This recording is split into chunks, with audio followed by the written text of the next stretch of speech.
Ente celoso. Historia de terror. Voy a compartirles una historia que no sé si les dé miedo, o sientan que será más que nada un relato para pensar, pero fueron 3 sucesos que están relacionados entre sí, y me dejan aún con los pelos de punta. Puedo decirles que mi primera experiencia, inició un día que después de trabajar regresé a mi departamento, todo acabado y exhausto. Vivo en La Piedad, y siempre cuando llegaba a casa, me gustaba quitarme los zapatos y poner los pies sobre un par de almohadas, y poner vídeos en la televisión o una película, y quedarme dormido. Siempre cenaba por allí de medianoche cuando me despertaba, pero algo pasó ese día que me desperté antes.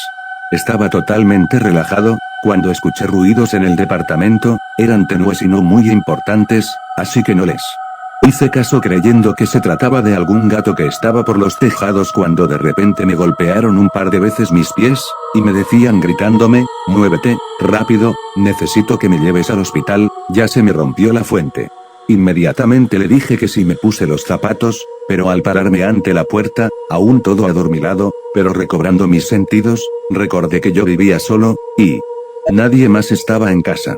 Aún sentía el dolor en mis pies, los cuales habían recibido una especie de par de bofetadas. Miré hacia la sala del departamento en silencio, la televisión se había parado de reproducir la película que estaba viendo, preguntando si aún yo estaba ahí. No sabía si preguntar si alguien estaba en el departamento. Tomé mis cosas del sillón y me metí a mi cuarto para cerrar con llave. Esa noche, siendo honestos, no descansé nada bien. No sabía si alguien se había metido, o si había sido una pesadilla la que había tenido, pero esa extraña sensación aún la sentía en mis pies. No suelo ser una persona muy supersticiosa, pero me comenzó a surgir la espinita de que podía buscar quien hiciera una limpia a la casa, pues desde ese día empecé a percibir cosas diferentes, que en su momento no resultaban ser escalofriantes, sino más bien inquietantes, de las cuales entre ellas, podía ver sombras en los cuartos del departamento. Me imaginaba que se trataba de movimientos rápidos que hacía con mi vista, o que podía ser la mala posición de la luz la que me hacía ver aquellas cosas. Hasta pensé que se trataba del estrés del trabajo, pero cuando estas sombras empezaron a estar acompañadas de ruidos o sonidos que no generaba yo, fue cuando me sentí intranquilo. Aquí fue cuando decidí llamar a alguien que me ayudase a hacer una limpia al departamento. Ciertamente, me sentí un poco apenado de llamar a alguien a que realizara ese tipo de trabajos, así que le pedí que fuera dentro de un horario en el que yo sabía que los vecinos no se encontraban. Un hombre con una serie de tatuajes en los brazos y medallitas exorcizadas, llegó al departamento justo cuando le indiqué. Él comenzó a hacer su trabajo, cada cuarto que recorría lo rociaba con un líquido el cual olía a menta. No sé si trataba de mis nervios, pero tenía la sensación de que aquellas sombras huían de aquel hombre, pues dejé de verlas donde habitualmente las veía. El señor terminó su labor, y me comentó que, para mejores efectos, también era recomendable hacer una limpia a uno mismo. Siendo honesto, sentí que ya estaba tirando mi dinero con el trabajo que había hecho, así que le di las gracias y le pedí que se retirara, no sin antes, me obsequió una tarjeta de presentación. La guardé en mi bolsillo. La segunda experiencia que me ocurrió fue a los pocos días, cuando se me había ocurrido invitar a una amiga a la casa a pasar un rato los dos a solas. La situación por la que había pasado antes ya la había olvidado, e incluso la dichosa limpia que le dieron a la casa también. Sin embargo, el olor a menta aún perduraba en el ambiente. Esa noche, después de una entretenida velada, mi amiga durmió en el departamento, y fue la primera en levantarse al día siguiente. Yo me encontraba muy a gusto dormido, cuando ella entró de nueva cuenta a la habitación bastante molesta. Le pregunté qué le sucedía, pues la vi recogiendo sus cosas, a lo que ella me comentó que nunca le había dicho sobre la otra chica que tenía en el otro cuarto, y que estaba embarazada. Esto obviamente me desconcertó mucho, a lo que le dije que no había nadie más en casa, solo nosotros dos. Ella me comentó que no era cierto, pues se la acababa de encontrar en la sala, y ella le preguntó que hasta qué hora se quedaría. Inmediatamente me levanté corriendo, y abrí la otra habitación. No había nadie. La otra habitación del departamento era un estudio que había habilitado, y justo cuando apenas estuve a unos segundos de llamar a mi amiga para mostrarle que no había nadie, escuché un grito de dolor donde ella se encontraba. Regresé corriendo y la vi en el piso arrodillada. Le pregunté si ella se encontraba bien, a lo que me contestó: alguien me acaba de rasguñar en la espalda. Al revisarla, efectivamente, tenía 3 largas líneas de unas uñas marcadas en su espalda, las cuales parecían ser muy profundos. Le dije que teníamos que irnos, pues había algo raro en el departamento y no era normal. Tomamos las cosas tan rápido como pudimos, y pude escuchar que la puerta del otro lado se abría y cerraba varias veces, hasta que dio un fuerte portazo para quedar completamente cerrada.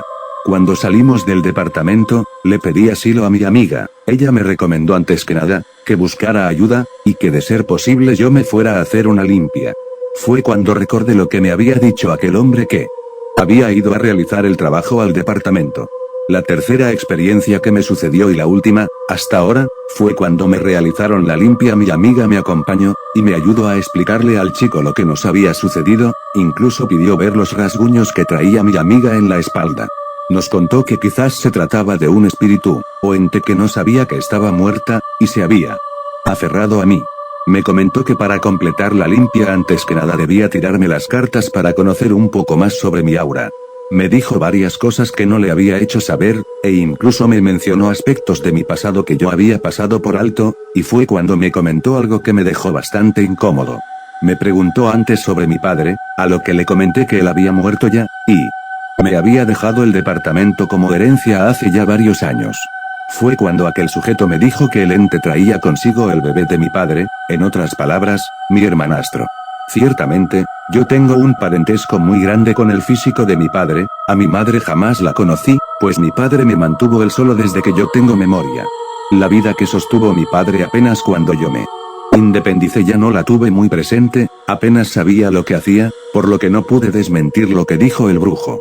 Me realizó la limpia correspondiente, y me comentó que me daría una protección especial para que me mantuviera a salvo de cualquier ataque, pero mientras tanto me recomendaba buscar las cosas de mi padre para desempolvar un poco su pasado, pues necesitaría la mayor cantidad de referencias posibles de aquella mujer.